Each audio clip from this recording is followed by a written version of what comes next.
Welcome to the Future of Supply Chain, presented by Dynamo. Each episode, we sit down with leaders in the industry as we build the future of supply chain together. Let's get into the show. Here's our host, Santosh Sankar. Hey, ladies and gents, welcome back to the Future Supply Chain Podcast. I'm your host, Santosh Sankar, and joining me today is Radu Palamariu, Managing Director at Alcott Global. Welcome, Radu. We're so excited to have you here.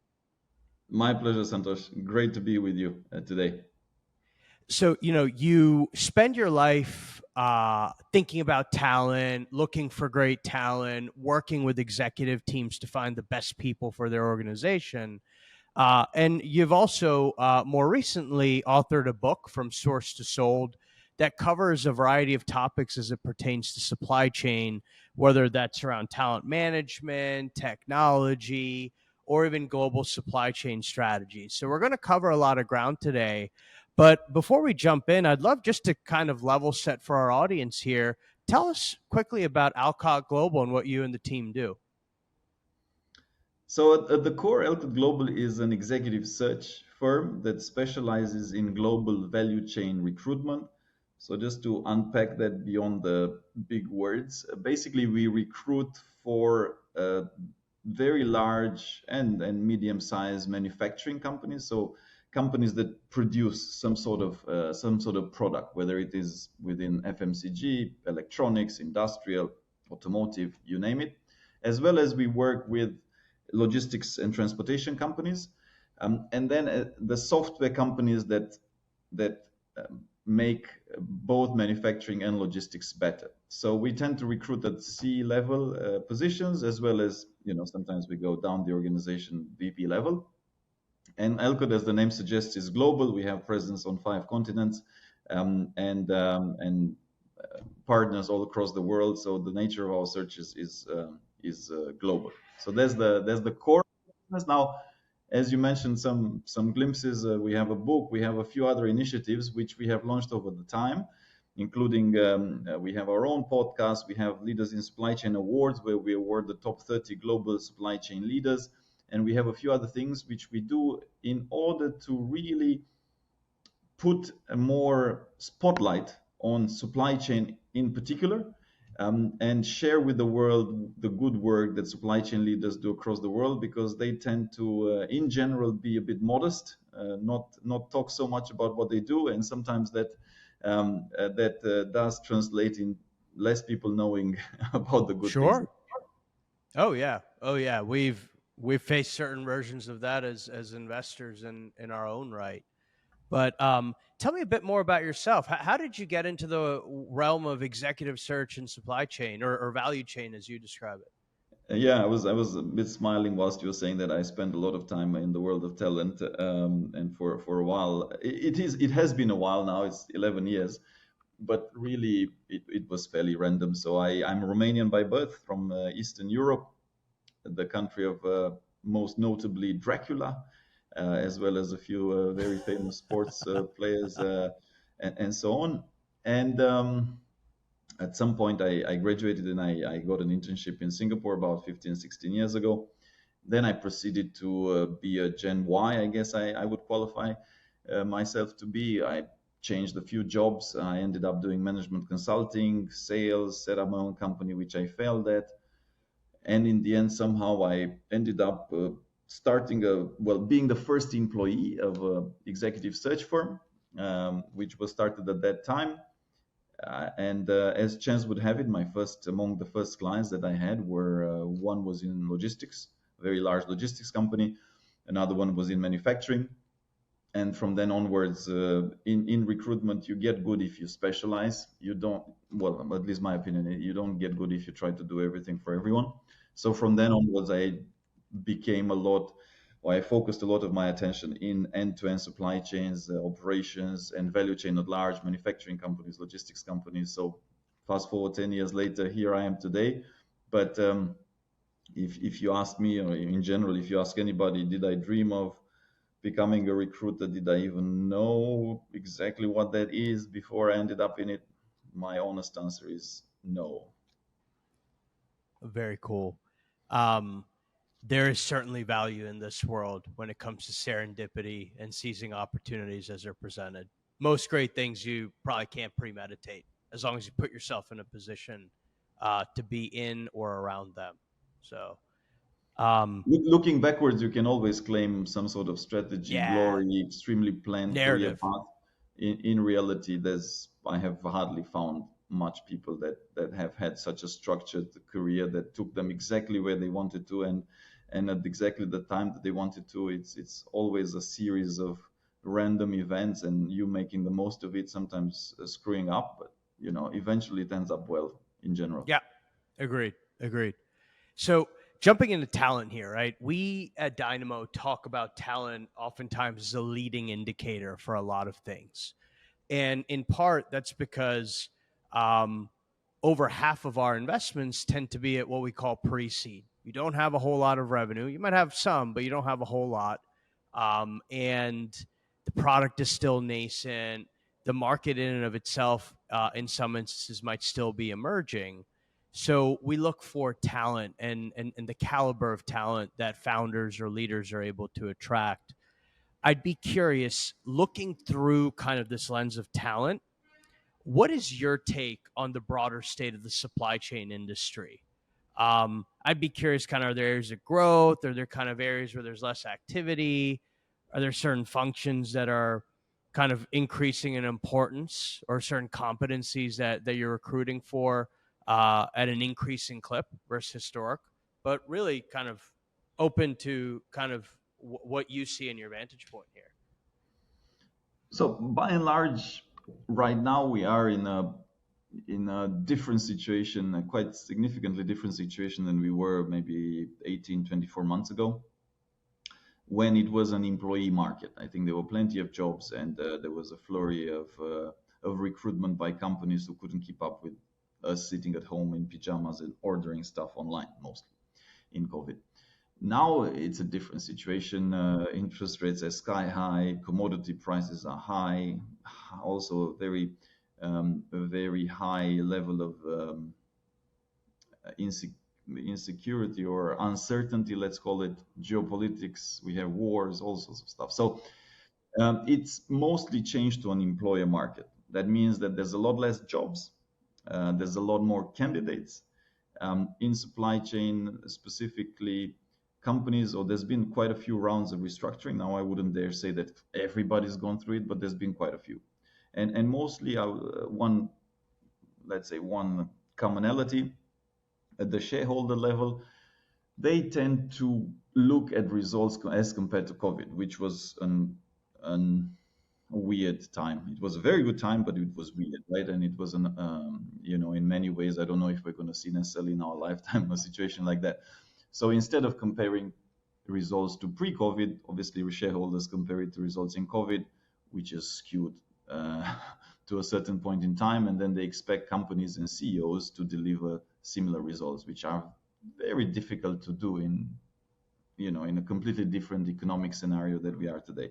That means that companies go through restructuring, go through consolidation, go through different types of things to try to keep up a certain expectation, right? It's not still, for most of them, is not there, but okay, they try to do it. So that has led to quite a few redundancies.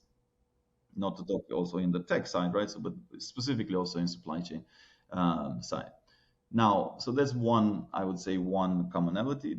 Now, the second commonality, so talking a little bit about what skills are in demand. So I would say fundamentally, still, even today, and perhaps even more so today than it was even 2 years ago, the people across, whether you're talking logistics, planning, procurement, supply chain, manufacturing, whatever, the skill that is necessary is, can you make change happen?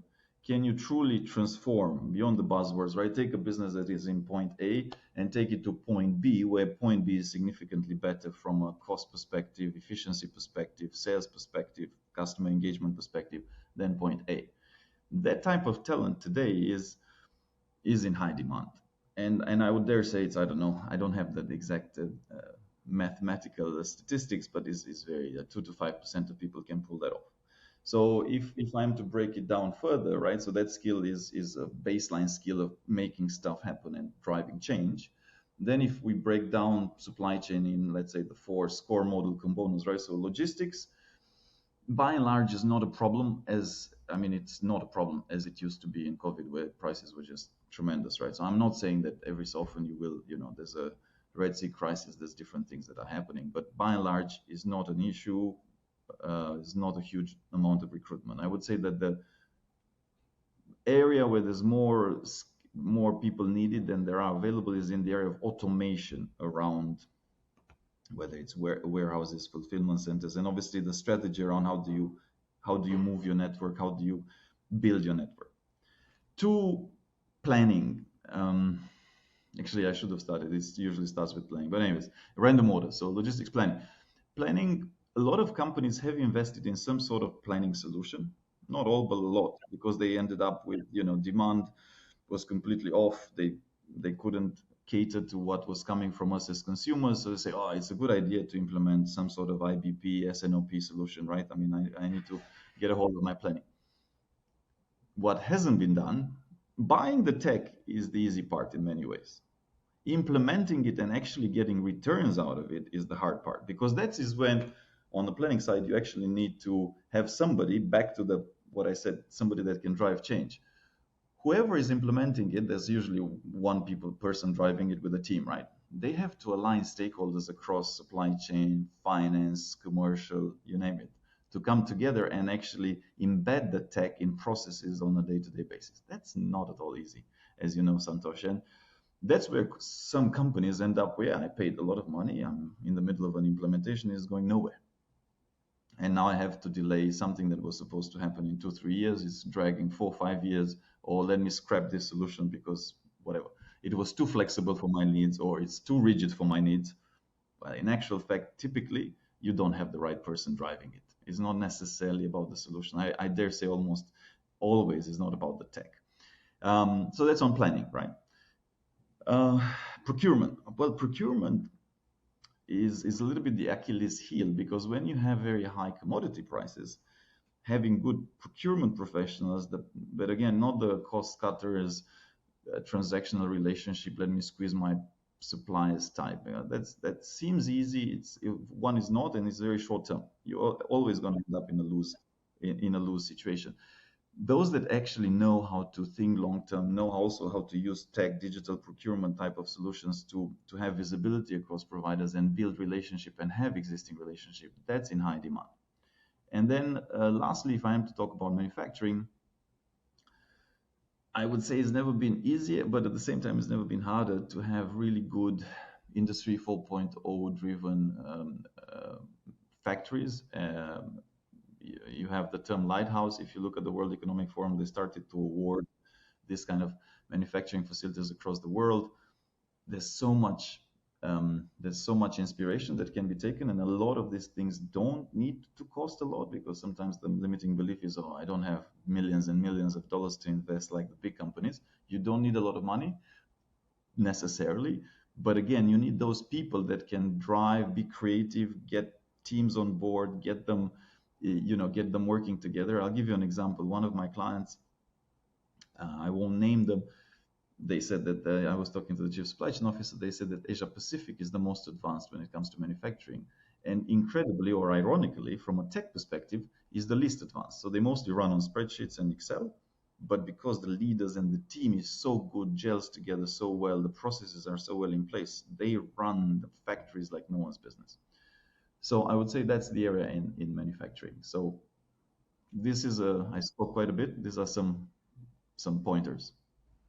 And, over the last decade or so, right, as supply chain has received more attention from technology-minded founders, investors, leaders, it sounds like, from kind of how you walked us through the supply chain and how the supply chain is perceived at Alcott and in your mind, it's certainly top of mind amongst legacy players, perhaps not for their engineering capability, but you used an interesting word to start, change management, right? And change is naturally hard for humans. We are not wired to do well, generally speaking, when it comes to adapting to a changing backdrop.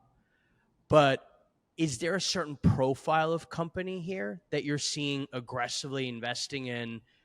You could call it technology, you could call it change, you call it innovation, whatever it is, and kind of separating ourselves from the various functions of supply chain. Is there kind of a shape and size, a region these things are kind of growing in? How should we think about those who are, against this weak backdrop, macro, freight, so on and so forth, that continue to invest? Because we've seen that's where people win through up and down cycles. You continue to invest in great talent. You continue to invest in change, right?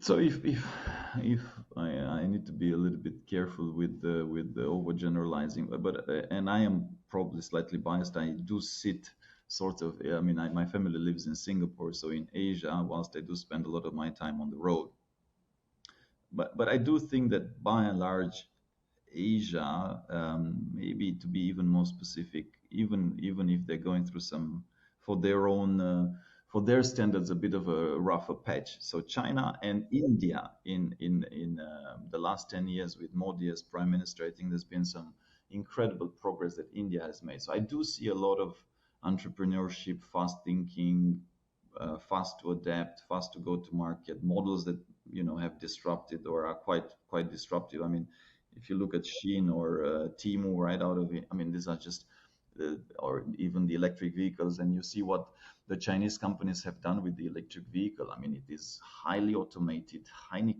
technologically advanced. China uses and implements the most industrial robots in the world. I mean, it's just incredible. I mean, the scale, they're still doing that. And I think India is also investing a lot and coming up with a lot of good ideas. So I would say by and large, there's quite a few. I mean, I'm looking at the top two. Of course, there's countries like Indonesia, many other countries. There's a lot of things happening in Saudi Arabia, where I maybe want to commend in the Middle East that they are, from a few full government and country perspective, they're investing massively in a multitude of projects. There's Our portfolio is definitely seeing that in the Middle East. flurry For sure. of economic development. Look, of course, I don't want to downplay. I'm European by birth.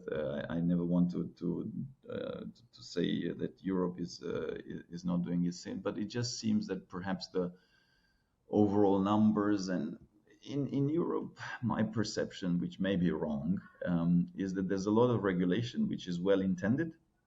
However, I'm not so sure that the application of it is the right way.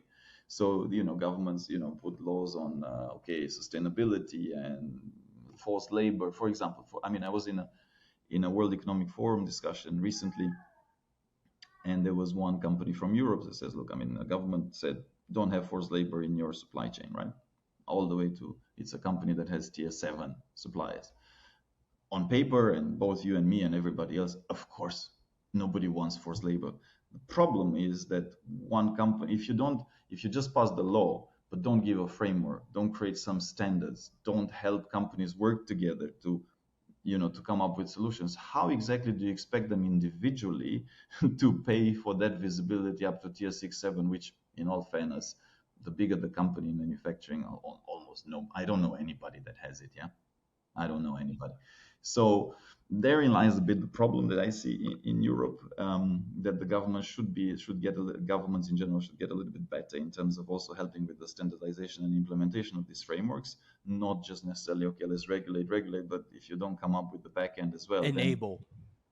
Exactly, then companies end up with high costs and not being competitive in the overall broader perspective.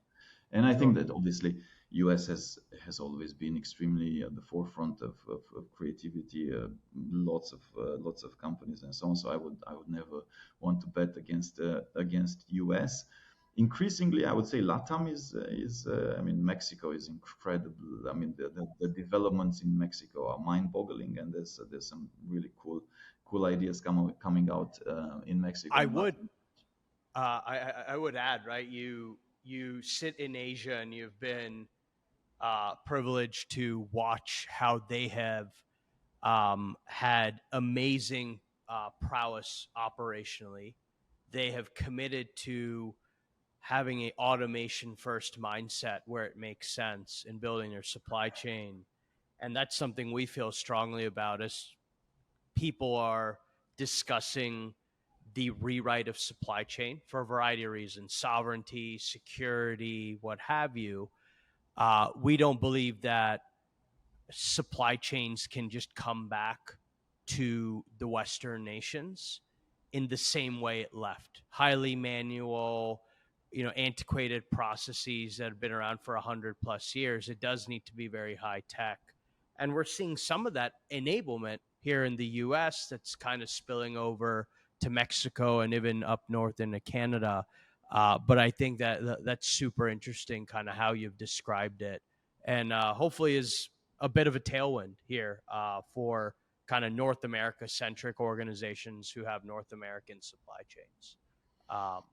Clearly, I mean, there's multi-billion-dollar. I don't know how many investments is specifically in high-tech, semicon-related, AI-related, technology-related manufacturing in the States, and I think it's clear that bang on is not going to come in the same form. It's going to be highly advanced type of manufacturing. I would say that, and that was also a point that we made in the book, and even today, I mean, in most of the, if not all, of the conferences I go to, this is a point that comes again and again as a pain point of leaders in value chain operations, supply chain at large, manufacturing. How do I attract talent? Because sure, okay, you put manufacturing, and there's a lot of it in US. We've had assignments of find me the head of the fab, in Texas and make semicons, or find me whatever very advanced manufacturing talent. Well, you simply don't have it anymore in US. I mean, in many areas, they're just not there because the factories were not there, right? So, ironically, we had to bring them. Maybe there was a US citizen somewhere in Asia, or, wanting to come back home, or not from US necessarily, right? That was open to go to North America. But fundamentally, the real problem to fix is how do you make supply chain operations manufacturing attractive to younger talent? And that's where we made the point in the book, and it's still extremely valid today. You got to tell a good story. You got to tell a good narrative around why is work in supply chain interesting, because it is. So first and foremost, it is, as in most of the factories that are being built in the States are state-of-the-art technological wonders. It's, stuff that are cleaner than an operating theater in a hospital, that are more high tech, and everything from a sensors and all that runs in it is just mind-boggling. But then if you ask a graduate, will you work in manufacturing? They'll say, are you kidding me? No, I need to work for whatever shiny tech company, or whatever is seen as the cool stuff, fintech. So I think we just really need to get better at sharing with the world what we do in general. What I see as a tendency, second point, is not only the practical, what you do, okay, great, you make stuff, okay, sure. But how does that play a bigger role, right? So if you make medical devices, you're saving lives. If you make semicon, well, ultimately semicons go into everything. You're literally enabling life as we know it in society today. Yeah. Future. We gotta be able and must tell. We need to behave almost like marketeers, right? And tell people how they work, especially the young generation, makes a difference. If we're gonna fix sustainability, that's probably the biggest underlying, wherever you work in supply chain and manufacturing. That's what you do, right? You help us all as society think circular, think sustainable, think recycling, fix that big issue, which will be fixed or not in supply chain. So that is a big point that I think in general, supply chain executives, operations, manufacturing executives just need to get their head around. Look, tell your story, tell the narrative. How do you contribute to the greater good, and make get people excited? Yeah, get people exactly. excited. There's a few things I want to touch on here. As I step back, and I've had the good fortune of seeing companies go from idea to monster scale, right? Hundreds of millions of dollars of revenue. there's also a need at every juncture to recalibrate the talent and recalibrate it against the requirements you have relative to the goals of the business. And I'd be curious here briefly, is there a business leader you've worked with that just has an extremely thoughtful approach to this? And why do you find them to be so thoughtful? What is it that they do, perceive, think about in this regard? So I'll dodge the question because I have a few companies like that have scaled, and I would get myself in trouble if I pick one. But I'll give you an example. I've not worked directly. I know him, but I have not worked directly with him. And I think he's a good example. And also, I don't get myself in trouble for choosing favorites among my clients. So the person that I will name is a guy called Daniel Dinesh, who was the CEO of UiPath, right? So UiPath is the biggest. I'm biased. It's a Romanian started RPA, right? Robotic Process Automation company. He's done phenomenal from a small place, literally in the city that I was. I mean, it's a small city. It's 300,000 people in Romania. Small place there. He's obviously now a multi-billion-dollar company. Of course, there were many mistakes in his journey, but you can argue the company is extremely successful. He is also, it's a listed company, and about, I forget now, 4 or 6 months ago, he literally stepped back as a CEO. So there was a period of transition where he hired a co-CEO, which he worked very closely with, a gentleman called Rob, that had a long history in SAP and then in Google Cloud. He was the CEO of Google Cloud with tremendous results. They worked well together, and at some point Daniel said, okay, I'm going to step back. I think he still has a position as head of innovation.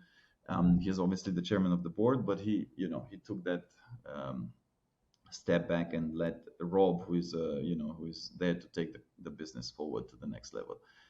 So I think it may be some general points, and it's mostly common sense points, but you got to also know when it's time for you to step back, whether it is for reasons that maybe you don't have as much of a fire as you used to, as well as maybe there's somebody that is just good at that point of a development of a business is better than you, right? And we got to also recognize perhaps or have some sort of self-awareness that, look, I might not be, I'm the founder, and it is my baby, but I might not be the person to take it to the next level. So I think he did it well. Now, of course, the future will tell. Let's see, 1, 2, 3 years down the line, we've seen some examples like Salesforce, right, where there was a similar strategy and then there was a change of heart.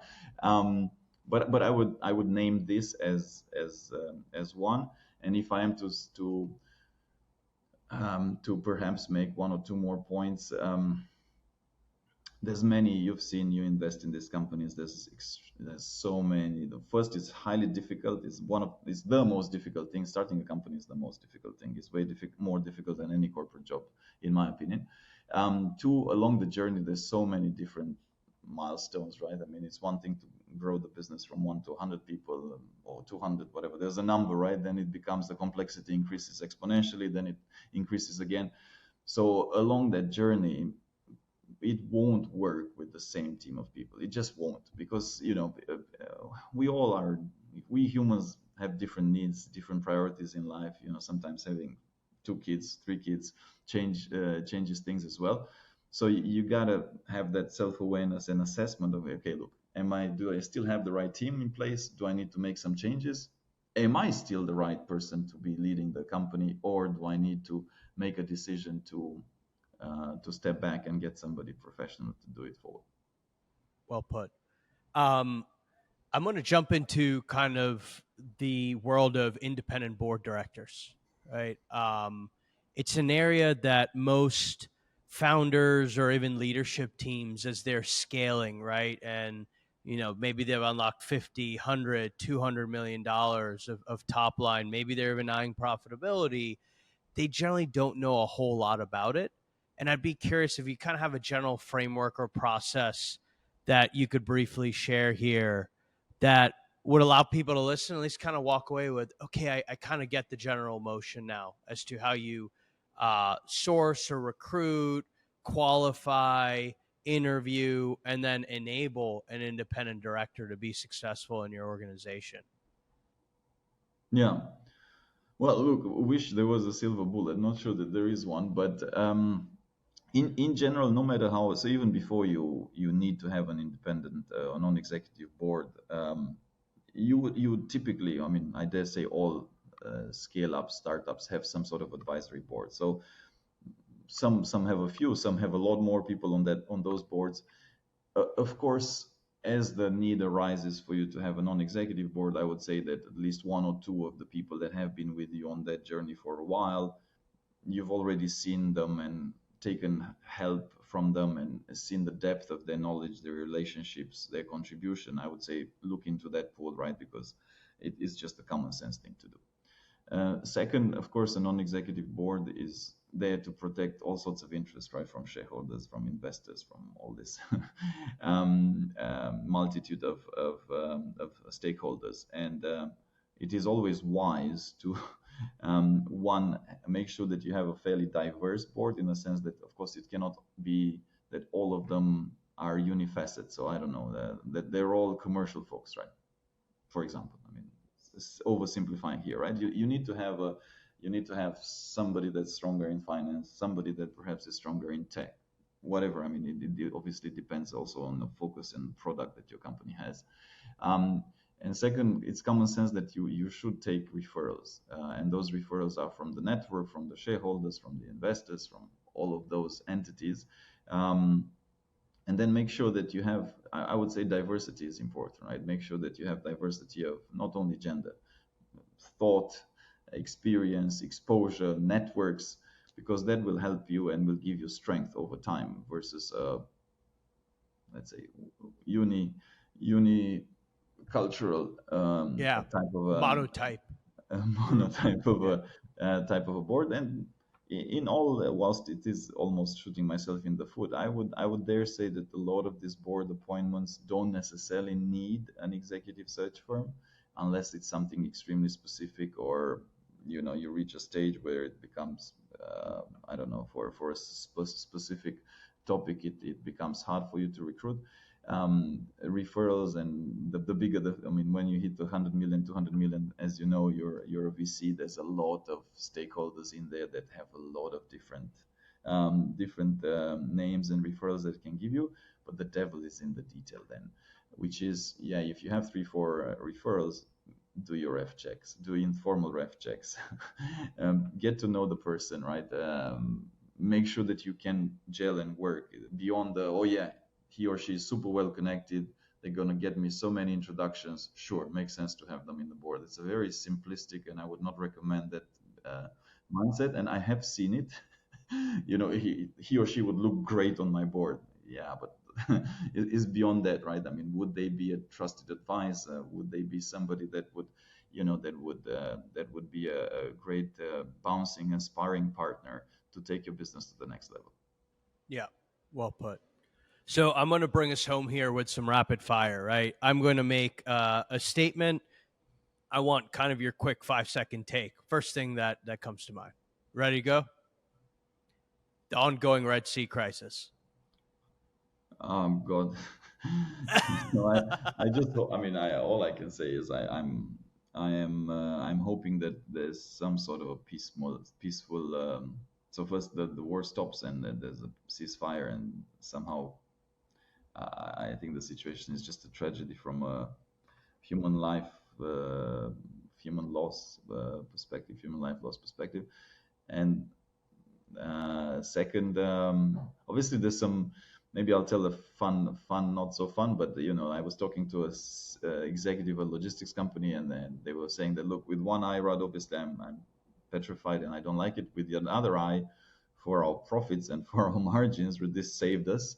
And so did it save the shipping lines, because with all the extra capacity coming online this year, with them having to go around Africa, it's a blessing in disguise in that sense. But what I can say is, personally, I would hope that there's a peaceful resolution fast. I mean, it's already been dragging for too long, and then it just stops and we can go back to some sort of whatever normal means these days.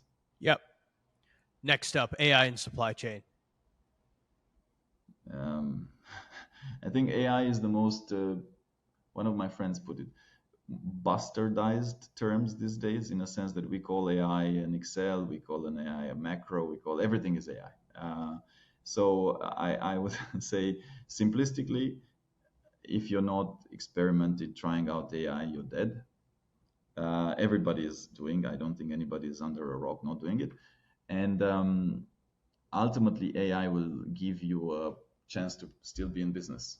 It's not going to be I don't see it as the differentiator in 3 to 5 years, because all of us will be using whatever, is going to be more accessible. Of course, the ones like, I don't know, OpenAI, and there's going to be some cutting edge things, but a lot of us will have access to pretty good tools that we don't need to develop ourselves. So AI will give us the right to still be in business. But I would say the fundamentals of it, have a good team, empower the team to do the right things, think both short-term and long-term. All those principles of good, solid business will trump pure, we are an AI-driven company only any day. And finally, to bring us home, what do you think the next big thing in supply chain is? It's a combination of a lot of common sense, but common sense is not common practice in my experience. So I think the organizations that will win and will win big will be the ones that manage to balance this short and long term. Right now, we are seeing a lot of short term window dressing, decisions being made to, we discussed, to appease shareholders that expect high returns. 3-4 quarters down the line, or even sooner, I think we're going to hit a fairly big wall, and a fairly painful wall. So the businesses that manage to balance this two, with a clear focus on, look, how do we keep upskill, upgrade, and empower our people, and also support them with good tech. I mean, you cannot do this without tech, pen and paper and stuff like that. Forget it, right? But again, I see an over perhaps talk about tech will save us all, and the next AI gadget that will just blow our business out of waters. In a lot of businesses, as you know, you invest in a lot, and you see the difference. It's actually all the time it's about the right people. If you have the right people, the right founder, the right long-term vision, you will build a better product than your competition. Of course, they will know how to figure out what is the best tech and what to develop and how to focus on that. And of course, they're going to win over the long run. But if you expect 3 to 4 quarters unicorn status, and then you drive them towards unsustainable goals, I think we're also going to see in the next period a bunch of bankruptcies driven by, well, we ran out of money because we take some stupid decisions based on smoke screen. Yep. Agreed. With that, Radu, appreciate you joining us here, sharing your wisdom around talent. And for those who have not checked out your book, I highly recommend it. From Source to Sold, available on Amazon as well as your favorite local bookstore. Cheers. Thanks for watching. Follow us at dynamo.vc for all the latest episodes. We'll see you next time.